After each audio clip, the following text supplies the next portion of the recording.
Yeah, so I'm just waiting a bit for guests to come in. The network went off earlier. It just went off just like that. I think this was internet crazy Nigeria. When you're in Nigeria, the internet is something else. I actually had bought in this thing in my modem. It's not working, honestly.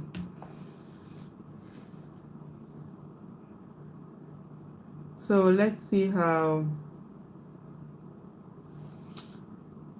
what comes from while we wait for people to join.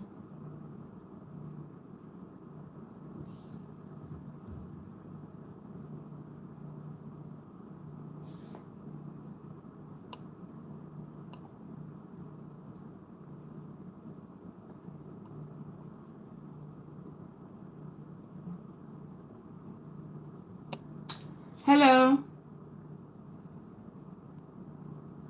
Apologies if you were part of uh the conversation we were having earlier. It just went off. I think my data on this particular phone that I'm using here just went off, and the one that I bought almost how many days now, the thing has refused to work, that I've loaded for 1 month. I don't know whether they will end up giving me what that 1 month is. This thing, it's crazy.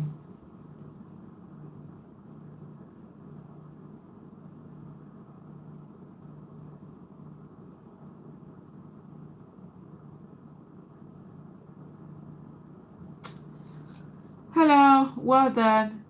So earlier on, we are talking about the fact that for those of us that were not on, what do you call it now?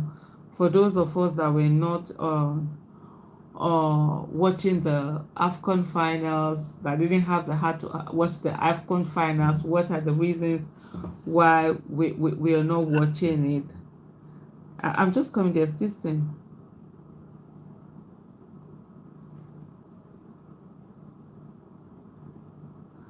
And so as in why the reason, and then we started talking about financial literacy. I'm going to just come back a bit on that. And so there was a question that someone had asked me. Hopefully I was answering that question when boom, this thing went off. The it just stopped, the live just stopped. So basically the question was that as a stay-at-home mom, what kind of business can she do? And I said the first thing that one has to understand, that every business is a potential billionaire maker. Every business will make you money. It all depends on, are you ready to give it what it takes? Is that tenacity? And in every business you always will find that, I call it the perseverance test. You can't just come and just succeed. There are things that are ups and downs. There are things that you have to, stay on. So having said that is to say, it's not to say what kind of business I can't tell. So that's the reason why I don't tell people this is the kind of business you will do, or this is not the kind of business we do. But there are certain four areas that you need to look at, and within these areas, you will now pick what it is, which of them you fall in. The first thing, when you're thinking about what kind of business you to do, the first thing that you should think about is fulfilling a need. What need can you fulfill? What problem is there where you are? Like, you're a stay-at-home mom, in your environment, in your place out there, what are the problems that are there that you can solve? And in the process of solving that problem, you're also making money. And I gave example of how I started my chicken feed business that I started in 2002. It was basically because the area that I lived in, there were no people selling chicken feed, and there were people who were farmers. So you see, that's a problem. That was a problem at that time. And so by me coming in to open a chicken feed and start selling feed, what I then did was that I was fulfilling a need, I was solving a problem, and in the process of that, I was now making money. I remember the first day that I opened my shop, and I was selling, a lot of people were actually coming to pray for me and thank me for opening that shop, because it was so difficult. People had to go very far to be able to get the chicken feed. So first of all, look at, when you're thinking about starting a business, the first thing is, no, people think about money. Oh, if I get money, I will start. No, You must start the business before, you must think the business, say the business, begin the business before you start thinking about money. Money, you start with the idea first before the money. So first of all, fulfilling a need. The next thing is that improving on an existing business. What business is there on ground already that if you improve, you can improve upon it? And so you see people who are maybe selling certain kind of food, they're not doing very well, they could do better, you improve upon it. You see people, like I was giving example of tailors, where people are always fighting, you could improve upon that. How can people sew clothes without having to go through the hassles? For example, you see, like we have in the morning, where people go and eat breakfast, shy kind of thing. You can definitely improve upon that also. So these are some of the things that you can do. So you say the first thing you think about, fulfilling a need. What needs are there in your locality that you can fulfill and make money in the process? The second thing, improve on an existing business. Then the third thing is that you transfer business ideas from one place to another. What business idea have you gone somewhere that you've seen that you feel that if you bring it to where you are, you can actually do that business very well? That's also an opportunity out there. You could go to places, and I'll give you example. The first time that I saw a water dispenser was in the year 2000. I was in Dubai. I used to do business in Dubai. I buy things in Dubai. That was my first business. Bring it to Nigeria to sell. And so it was in Dubai I saw water dispenser, and I felt, wow, this thing is going to work. It's going to work in offices, hospitals, banks, and all of that. And I was so excited, and I really wanted to start the business. I remember coming, I was telling my husband, like, there's this thing is going to sell. My husband really couldn't see it. If it's today, oh Lord, I always say that if it's today, I'll just start bringing containers in before any other this thing. But along the way, I never started that. But you see, that's something you could see a business in another place and actually bringing that to your own place. Then the fourth thing is hobby, your passion. Do you have a passion that you can turn into a business? That's also another way of starting a business, even for a stay-at-home mom or anyone. You could look at something you're passionate about, you love doing. I love to talk. I love to teach. Can I turn that into a business? Some people love to cook. Can they turn that into a business? Some people love to sew.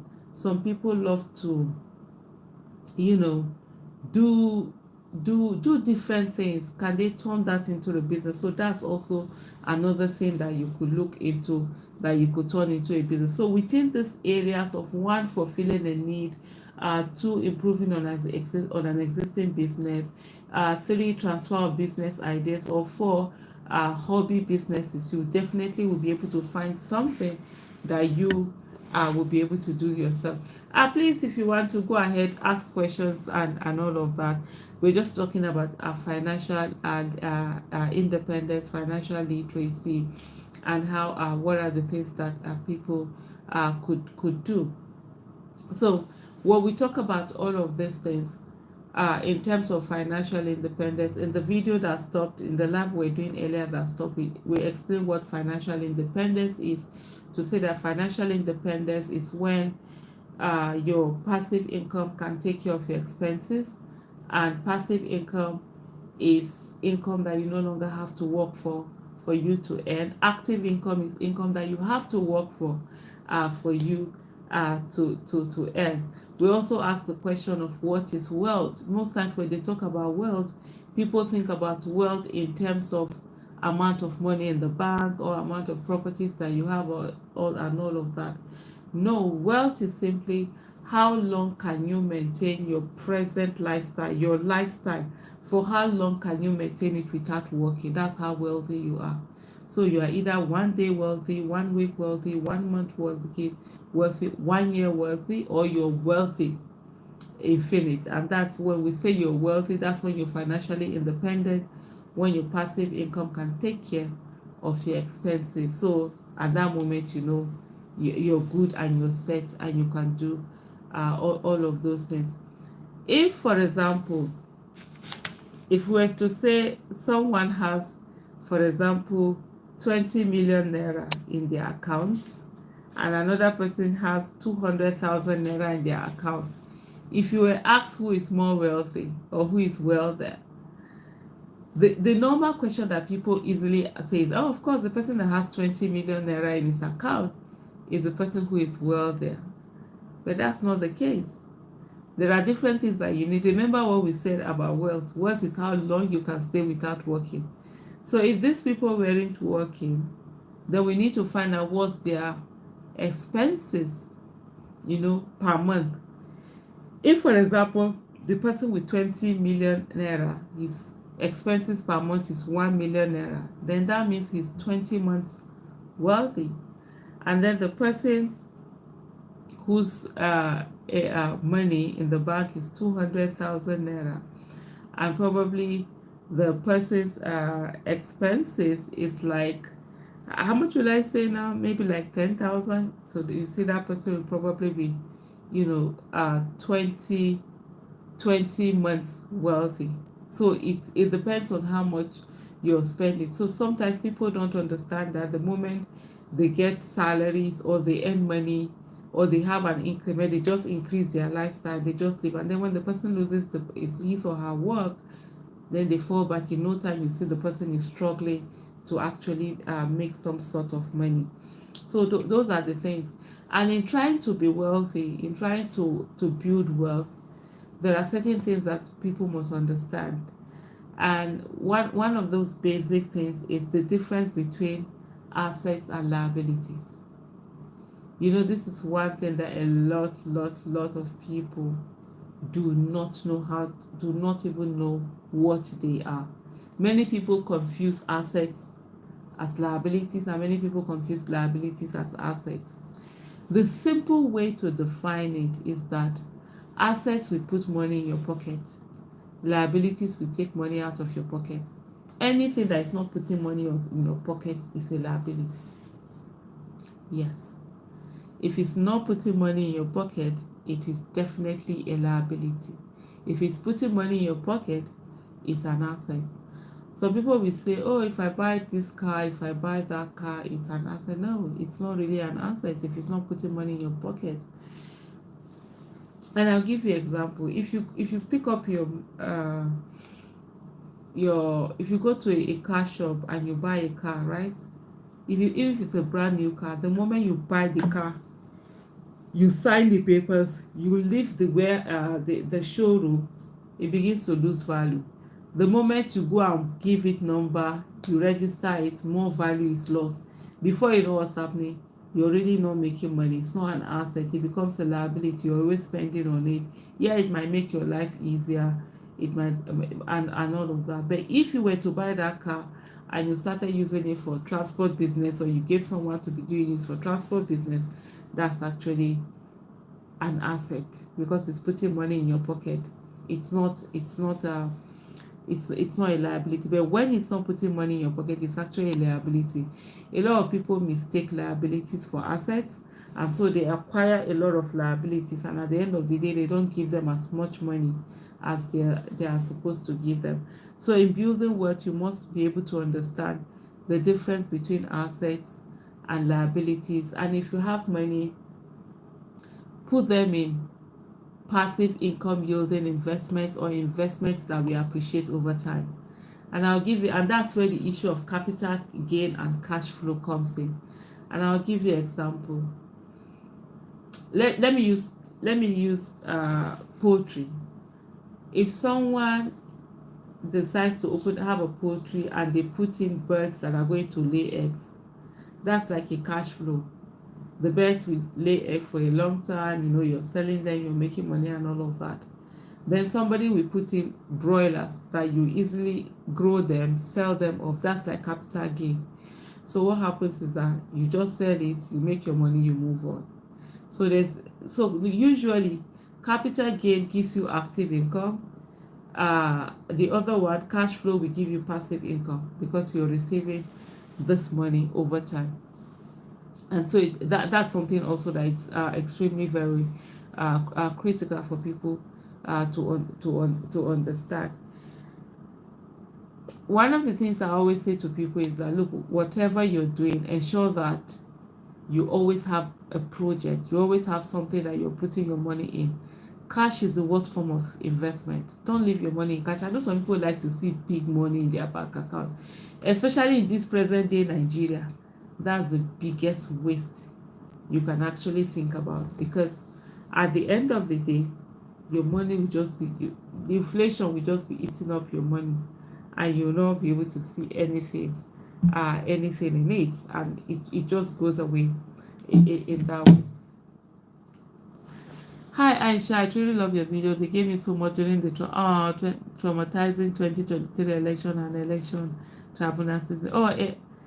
Emma, thank you so much for those your kind words. I know, yeah, those were really traumatizing. It was a traumatic period, and thank you. And I'm quite grateful for the fact that those videos really were there, and they stood out and they helped.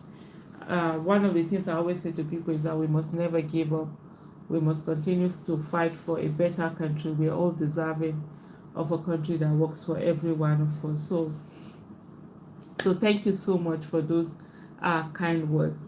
And with all of these financial issues that are going on in Nigeria, it's really very important for us all to work on our own finances, financial independence, and be able to protect ourselves. This is not the time for people to spend money anyhow. It might be fun, it might be this thing. It's time to actually cut down on our expenses.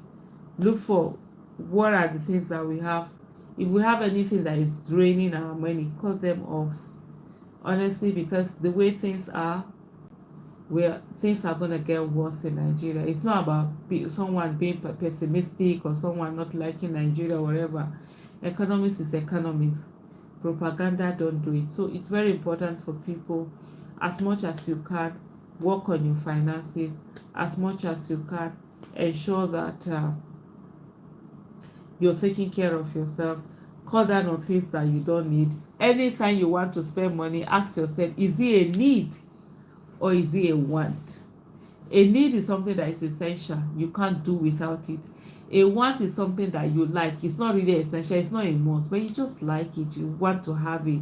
So those are the kind of way that you know what a need is and what a want. And at this period, if it's really not a need, you're best off not using it, because you don't know how far and how worse things are going to be.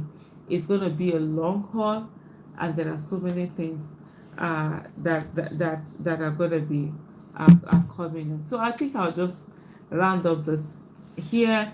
We probably will do more a bit of those financial literacy videos. I might do some of those for us to keep talking about our finances and all of that. These things are very important. They might sound boring, we might not want to hear them, but they really help us in life. And one of the things in this life is that financial independence is very important, and people can build it. You don't need to hammer, because one of the things we always think is that, oh, somebody needs to hammer for you to make money. No, it's small money that you get. As long as you are saving it, you are investing it, you are using it, putting it to something, that's how it will grow. Before you know what's happening, even you'll be shocked at the number of things that that you'll be able to do. So let's keep the conversation going.